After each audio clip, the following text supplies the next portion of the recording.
Good morning. Good morning. How are you doing?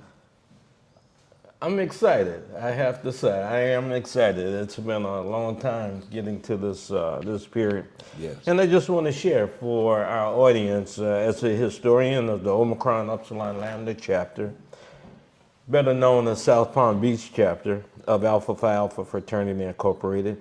It is indeed both my honor and my responsibility to preserve the voices of the men who built the foundation upon which we stand.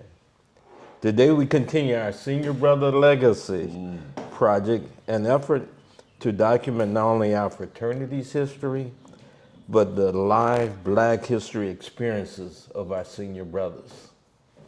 Today we are privileged to hear from Brother William Bill Nix, whose years of service, leadership, and commitment have helped shape this chapter and our community.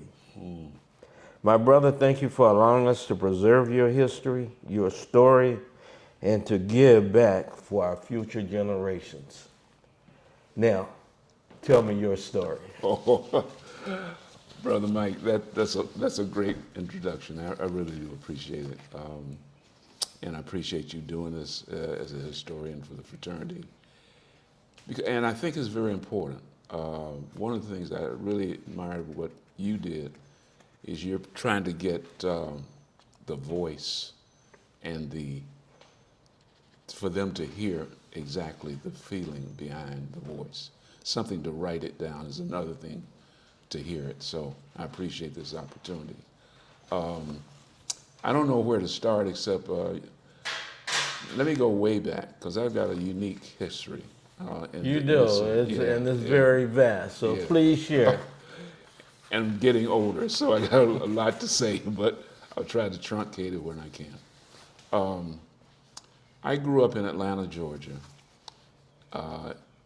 in the late 40s, and I was blessed that my father worked at Morehouse College. And the interesting thing about working at Morehouse is that he got there because Martin Luther King's daddy in the early 30s would stay at my grandparents' home in Pittsburgh, Pennsylvania, when he'd go up there to preach. And he would say, when these boys get college age, send them down to Morehouse. Now, that was my father and my uncle, who was a couple of years older than my father. They didn't want to go back down south because they had come out of Jackson, Georgia. But he said, I'll send them down, I'll make sure they go to church, and we'll give them some dinner sometime on a Sunday. Anyway, they came because Daddy King said do that. My father then graduated, married a young lady from Morris Brown College, my mother. And in fact, I'm very proud to say my mother was the first female to be head of the Student Government Association at Morris Brown. And this was in the 30s as well. She was top in her class, beautiful lady. But anyway, so they got married.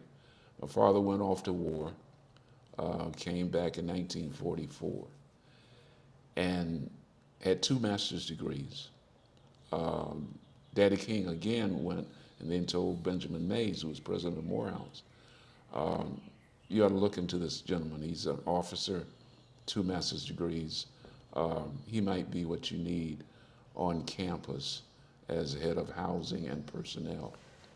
Not to just blow. I mean, No, I want to get your story. Yeah, But your father had 2 master's degrees? yeah. He had one from Atlanta University, and then he had one from Columbia University. And interesting, and I think it was Atlanta University. He wrote a dissertation on Paul Laurence Dunbar that I have. It's never been published, but I'm thinking about seeing if it's publishable. So again, he was into history as well. Very good. Didn't know that, but Dr. Mays said, yeah, we can hire, but he's got to stay in the dormitory. And it was Graves Hall at the time, built in 1889. And so my father went, accepted the job. I had a brother who was born in 42. So when So they went back, he got the job, and had a brother who was not born there, but 42 before he went to war. And then the sister was born in 45. So I was born 47, and 2 days after I was born, I was brought to the campus. So it's a long way to say that I've been working as a Morehouse man from birth, okay? So I grew up on that campus, and the campus was my playground, and that Graves Hall was my house.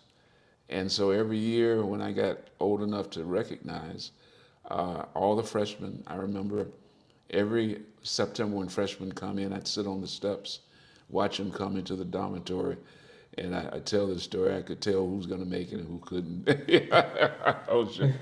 But so it was a great life. Now, I'm going to lead that into why Alpha, okay? My father's an Alpha. He went over Alpha Rho, which is what this is, in 1936. My uncle's an Alpha, and he went over a year before that. Interesting enough, I went over Alpha in 1966, 30 years. My father was president of Alpha Rho when he was there. So Alpha was in my blood, even though I didn't know it. And when I say that know it, what I mean by that is, growing up on that campus were all the fraternities. I had a lot of friends in all of them. As a little boy looking out in Graves Hall, every time they went over, they would come and stand in front of Graves Hall and sing their songs. And of course, the Alphas were more, they sounded better, but anyway. That's because you're not prejudiced. That wasn't, you know, I wasn't you- prejudiced growing up, no. But it was interesting because, and I don't know if they do it now, and I don't think they do, but they said we're going to take them over the burning sands. Now remember, I saw the pledging and the stepping and all of that, and then and nobody knew when they were going over, but around 10:30, right outside my room, if you will, they would start singing, and I knew they were over. And they said they're going over the burning sands. I'm a little boy. And I was just curious, what is this burning sand? So I used to, as a little boy sometime, sneak out, go down, and look at their feet to try to figure out what. And I was always curious, still am, and then I'd see them walk, and it was like, oh, that I don't know how hot that sand is, but so that's kind of where I started this whole thing. And the reason I went Alpha beyond the obvious is I looked when I was growing up, and especially when I got to Morehouse to go, they were leaders. They were all leaders. And what I was most impressed too was not only they were leaders, but they looked good. They carried themselves in a certain way. And so I had a long history of looking at Kappas and Sigmas and Omegas, but these Alpha guys just seemed to exude a confidence, a leadership, an articulation, and address that just says, I want to be. Now, I had a lot of good Omega guys that were friends of mine. And I remember going into our interest group, and it was in Sale Hall Annex, and there were 4 rooms. The Kappas were the first, Sigmas over across, then you go back as Omegas and Alphas. So I was going through there. I had a lot of Kappa boy guys, and they said, come on, Nick, come on, Nick, come on, Nick. They knew I wasn't going in there, but when I got to the Omegas right across from the Alphas, my friends were saying that, you don't want to break. You don't got to be like your daddy. We have fun out. And I said, no, I'm going Alpha. So, praise God, I went Alpha. So Awesome. Yeah, and so this, and you have a word for in terms of Alpha essence. That's what I saw. That's what I articulate. And I'll tell you one quick. When I went to graduate, actually before that, I went to Morehouse as a math major, physics minor. And I was kind of good in both, but I wasn't as good in math as I was in physics. But that's kind of the person I am. I'm very curious. I'm analytical. But it was a guy by the name of Bob Davidson who was president of Alpha, a tall guy from Memphis, Tennessee. Clean. Now, by that time, my father was head of placement. So the civil rights, all of a sudden, organizations were saying, okay, we're going to recruit on HBCUs. So they moved my father from what he was doing to be head of placement to help students get jobs. And he had his placement office. And so actually it was 67 when it really kicked in. And so all these recruiters would come down to interview these students. And Bob Davidson was clean. I mean, he articulate. And so he started getting a lot of offers. And he also got offers to go to grad schools, went to University of Chicago. So he became kind of my idol. And I changed my major in my junior year to be business with a physics minor. Because I sensed that business would fit better in my career, but having that analytical, physics, math. So that's how I got to IBM. Would you consider him your greatest influencer in Alpha? And he was my greatest influence that time. Okay. But my greatest influencer was Dr. Mays, was Benjamin Mays, was Martin Luther King. I had just a plethora of men on that campus that did and remember Martin Luther King went to Morehouse, graduated in 48, and I know how he became, because he changed his major. He came as a sociology major. He did not want to be a preacher. But he took a class from Sam Williams, Reverend Sam Williams. Sam changed his life, and he went back home to tell his daddy, I want to be a minister now. And so there was that kind of environment that I grew up. Okay. So, but in terms of that time, yeah, he influenced me.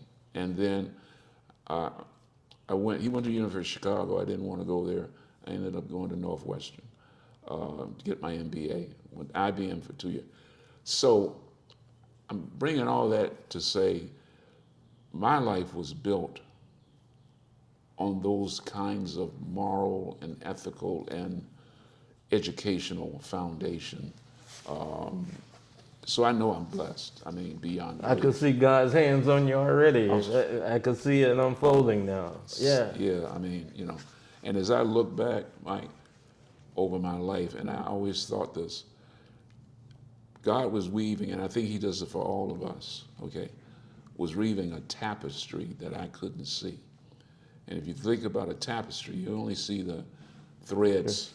It's being mended. But then when you get old enough, the wind starts blowing, and occasionally you look up and you can see a little bit of what's on the top. So that's why to me, this wisdom thing comes later. You got to go through the threads, the trials, the tribulations. We know this. we know this. Only through age and trials and tribulations do we get this wisdom. We get this. Treat it all joy, because it does build character. And so with Alpha and what we're trying to do, and being a founder of OEL, we're trying to translate, and I use that purposefully because this generation, the generation before us, really don't see what we've seen, really haven't been through what so we've got to translate it and then give it to them so we can transform them. Now more than ever. Now more than ever. And I know we've talked in the past, but with our young brothers now, especially with the recent issues that have taken place, it's incumbent upon us senior brothers, I think, to have these conversations. Yes. There's no way you can know about the colored water fountains, and all the Jim Crow. They haven't lived through that. Correct. So we really couldn't expect them to have that same level of intensity and that understanding why it's so important to vote. Yes. But I think now, It's the time. because now history is about to repeat itself, so it's this time to tell the story as to why and what we must do. Yeah. What would you tell a young 25-year-old brother now? Whoa. I've got a lot to tell him, but to make it simple, it's something that I always grew up with because of where I was.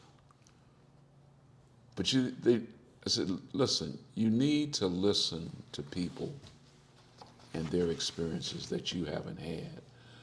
Because what they will tell you is what's up the road that you don't see. You haven't seen it yet. So be curious and ask questions and listen. Guys who are like 25, and I'll go back to when I started at IBM. I never forget my first presentation to a senior corporate guy. It was just me and him. His name was Zuckerman. I was nervous. First presentation I ever gave, in front of a white guy specifically. Only thing I'd ever done is got up on the blackboard and talked and stuff. And Fred Zuckerman said to me, he said, Bill, he said, just slow down and understand this. You know more than me on that subject, okay? Act like you know more than me, but I know you don't and you know you don't. So don't feel anything to ask me or to say to me, I don't know, but I will find out. I don't expect you to know everything, but that what you know, say it with confidence. And if you don't know, that's okay. Tell me, I'll get back to you, and get back to me. That's what impresses us. And that was That will carry you a long ways. It has. And I tell you the thing Morehouse does, is they still do it. On the very first day you get to Morehouse, they teach you how to shake a man's hand and look him in the eye. Now, if you can imagine the 1920s, 30s, 40s, 50s, these kids were coming up from jump off Georgia, so to speak. And the very first thing when they arrived on campus, the upperclassmen would tell them, look me in my eye, give me a firm shake. Guys had to learn how to do that. But it carried them through. So and raise your head up. You're a Morehouse man. You're a Morehouse man. 4 years, now we call them men of Morehouse because you're not yet there. But you're men of Morehouse. I don't care where you came from. You're men of Morehouse now. You shake a hand. Our kids also need it. You respect people who have knowledge. Just because, and I'm going off now, but just because you got something in your hand that you can do this, doesn't make you intelligent. Okay, this is a tool that helps you. So I have this little diagram I do, which is really two pyramids upside down. One represents the real pyramid, the other represents a reflection of the real pyramid. But the bottom says knowledge, knowledge, understanding, perspective, insight. Through the center is really the Nile River. That's your experience. So the greatest thing I can share with these young people, especially 25, is get the knowledge, but basically get the understanding of that knowledge. Then get a different perspective, meaning talk to people who know, and God will give you some insight. Because this thing is, get perspective, and the truth comes from God. And He will give you insight that makes your experience much better. Amen. I want to put a pin there because you said something and I don't want to jump over it. In that, to that 25-year-old brother now.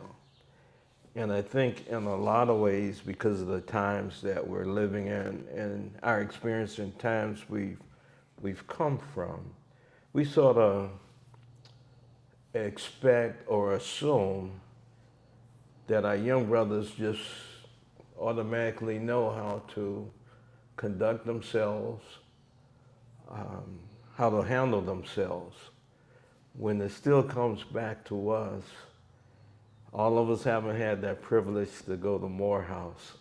So we still have to teach our young brothers when we meet them and we see it, shake my hand and look me in my face. That still carries through. That is still needed right today as we meet our young brothers. I know we teach it, many of us, in our youth programs, Right. as we mentor, but I even see it with our college brothers Yes. that we may or may not be mentoring. Yes. And it's still important for us to share those little tidbits, those golden nuggets, Right. as we see it and not let it go by. True. Because if we don't speak to it, we almost approving it.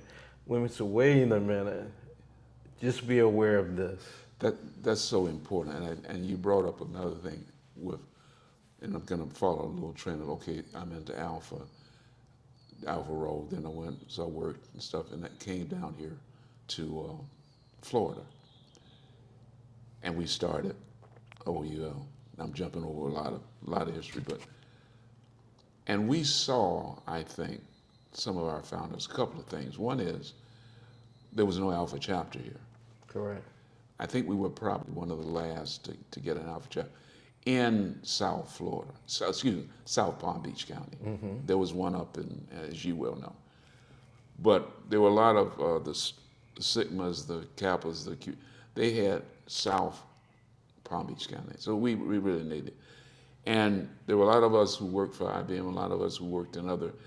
We didn't even know we were here until Bobby State and Art Fleming and Condry's son, who had all gone to FSU, said, well, let's get together. And then Bill Condry, and it's kind of spread. So we said we really need to have our own chapter. So we had 13, I think it was 13, John Jackson.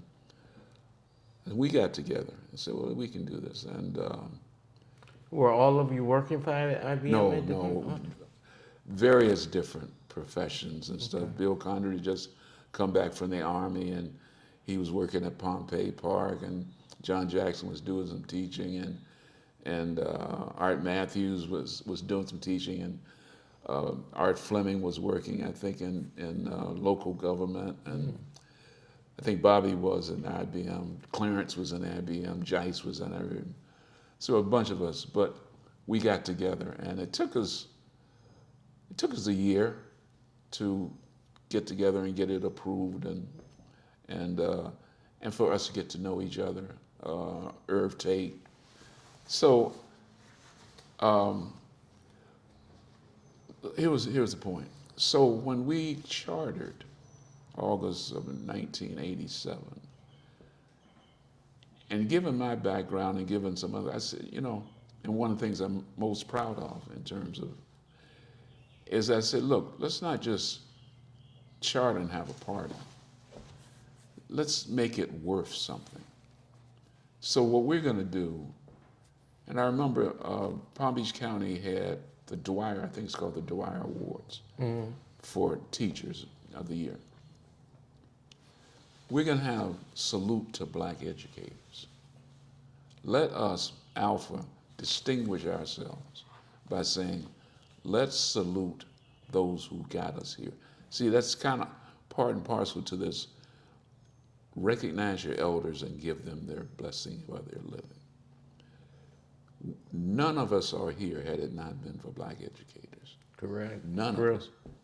Not, and I'm going back, because I'm a black historian, I'm going back to 1740 when they had the Negro Act of 1740, and it said, one of the things it said is, you can't grow your own food. That made you dependent upon the slave owner. 2, you can't meet together. Okay, so that means you couldn't get with your brothers. 3, you couldn't travel outside the plantation without a thing. That means you had no mobility.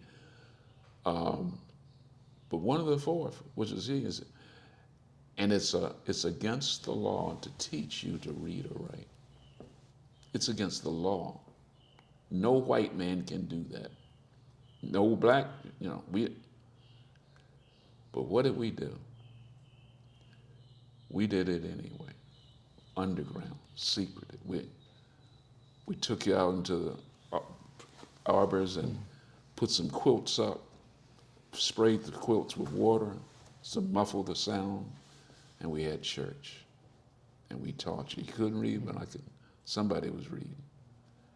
So this is the way blacks survived in a place that didn't. Let's salute our black education.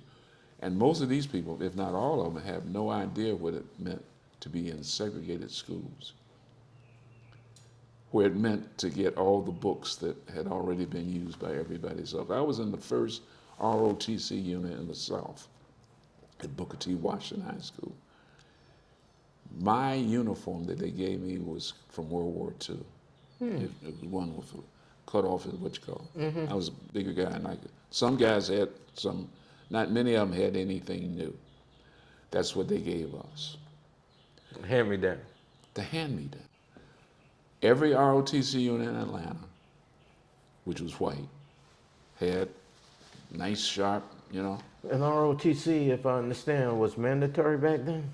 No. Wasn't for your school? No. Okay. No. Yeah, I don't think it was mandatory for anybody. But because Clarence told me I thought their first year at FAM it was mandatory. Yeah, here comes Vietnam. Okay, that's what. But anyway, so the point, not to belabor, but salute the black educator. The other thing that relates to this is our FMOTs. We saw the need for hitting middle school kids. We had MOTs, but they were kind of those that had been groomed and were ready to go this. What we saw, which is really important, kids that didn't have fathers, that were in our community, that had no guidance, nobody to ask, nobody to tell them. So you were one of the main people that said, let's have the FMOTs, the future men of tomorrow, and let's do it from the middle school. I'm all in. That's that alpha essence that we need to bring back. Robert Franklin, who was president of Morehouse, would have what he called the 5 wells: well-read, well-spoken, well this, well that, well-traveled, well. But he also said this, even more important: you're the talented 10th, but what are you doing for the 90? That was ingrained in us at Morehouse. You're the talented 10th. It actually came from, I think, W. Du Bois, who said, Right. but what are you doing for the 90? That's alpha. What are you doing for the 90? When we get up there and we talk servants of all, that means something. So that's what to me alpha and alpha men are. You said something, and I had not heard it before and still not spoken. In the early days, as you were organizing our chapter, where did you meet? We met at Bill Condry's house. Okay. And I'm trying to think if we met at Pompey Park at all, but we met at Bill Condry's house. And it was interesting, the history of Alpha, and I can't remember the name, in Ithaca. They met in the room, in the house, and there was a lady who took care of the brother. Mrs. Singleton. Mrs. Singleton, right. Well, that's what we thought of Condry's wife. She was, because she was a mother, yeah. She was, right, she'd have it, and so That's where we met, and that's where we had. That's where we took some guys. The first guys over was at Pompey. I mean, excuse me, Pompey was one of the first guys to go over in our chapter, and that's where we took him over in In his house? on the patio. Wow. On the patio, yeah. Which is, I don't know about what this is for Alpha Israel, but so this is Pompey. I mean, this is Mr. Pompey that is going over it at the age of 75. I always wanted to be an Alpha from Johnson C. Smith. Finally had a chance, and he was gone. So I think he was our first. C. Spencer Pompey. C. Spencer Pompey. And he goes over and kind of. C. Spencer Pompey is Bill Condry's idol. His, you know. And so when we had the time to take him over, the question was, who was going to help take him over? And Condry couldn't wait. Huh? no. Somebody else needs to take him over. I can't. I can't take him over. I can't do that. And so it was an interesting moment because guys were angry. I mean, this is Pompey. I can't. Yeah, And I can't remember, but I do think I stepped forward and I said, well, you know, I can take him. I'm not from Delray, so I helped, but it was. Welcome back. Thank you. Just in the during our intermission, the thought came to mind, and I wanted to capture it in the short time that we have left. But I want to talk a little bit about Delray and when you first came back and you start to integrate into Delray and seeing the needs. You played a very instrumental part of the development of Delray with your local newspaper, and I like to just capture that so the world will know. And I'd say the world, not only just the black community, but a little bit more about William Nix and his contribution to the Delray community. The drum, yeah. Mike, I appreciate that. 1996, I had left IBM and opened up my own company, a small printing and publishing company in Boca Raton. And interesting enough, I was at a management meeting for IBM at FAU, and they were talking about what the future would look like with computers and where we were going, which is where we are now, because it talked about artificial intelligence and all that.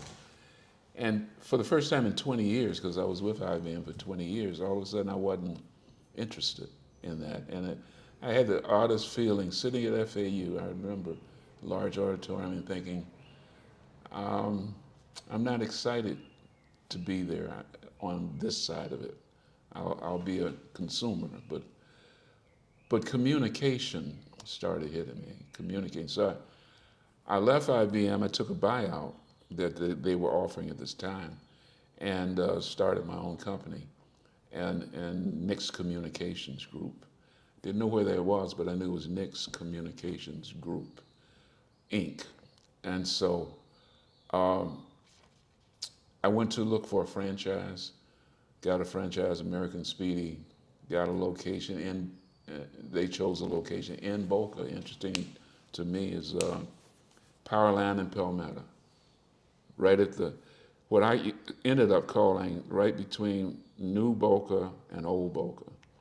Old Boca, and then the new money in Boca on the west side. I had the opportunity to do business with you. That's exactly right.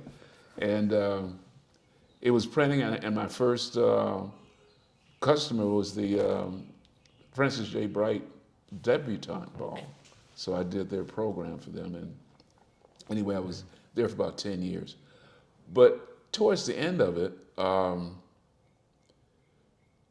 was in Atlanta at the Black Arts Festival, and I was standing in Piedmont Park, and I was looking over, and they had acts from Africa and all over. And I just said, we are just such a creative people. This is incredible. I remember saying, I was on a hill looking down at all of my black people, African dancers and artwork and all. This is incredible. So I went home and something hit me and says, you need to spread the word about this. And God put into me, he said, and in fact, I did a video with HGTV on beginning the drum. And it had to do with people who left one profession going another. But anyway, showing it.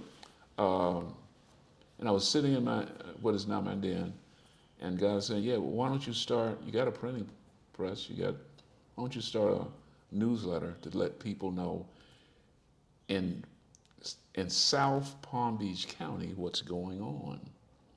So I said, you got the resource.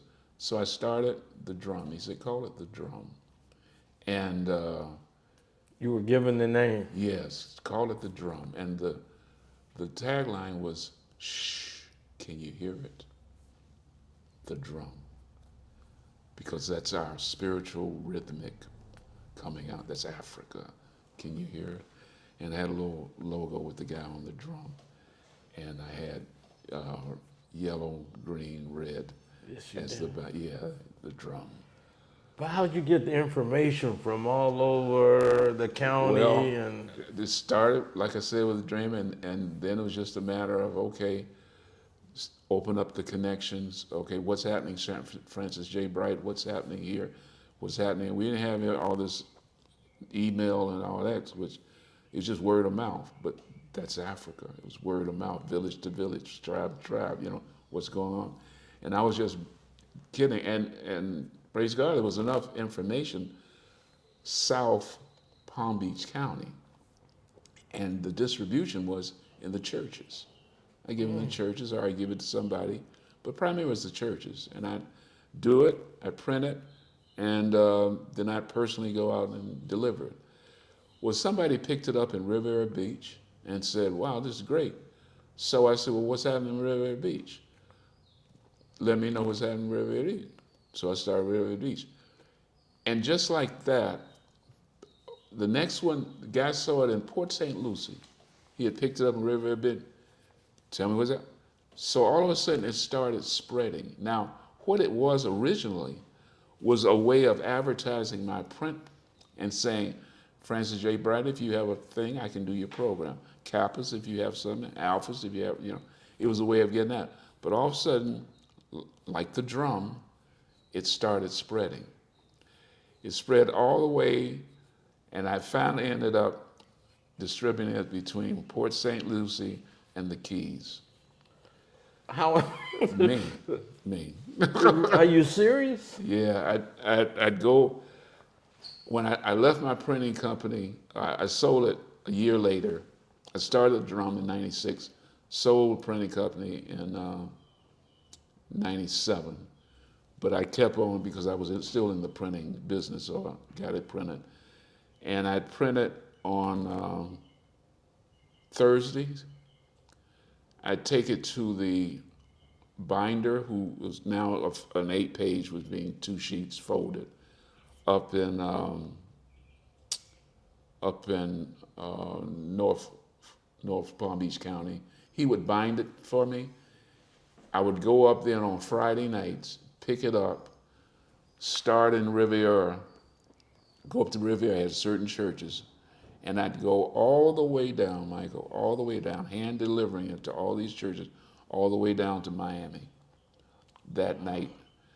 And it would take me basically from 5 o'clock, and I'd ride back home at 12 o'clock. Now, I had some guys that I'd deliver in Miami, and they would take it further down. That's how I got into the Keys. And they just give it, people just pick it up and give it. And I had a couple of bookstores in Palm Beach. Well, Akbar, his bookstore, and another bookstore, a brother down in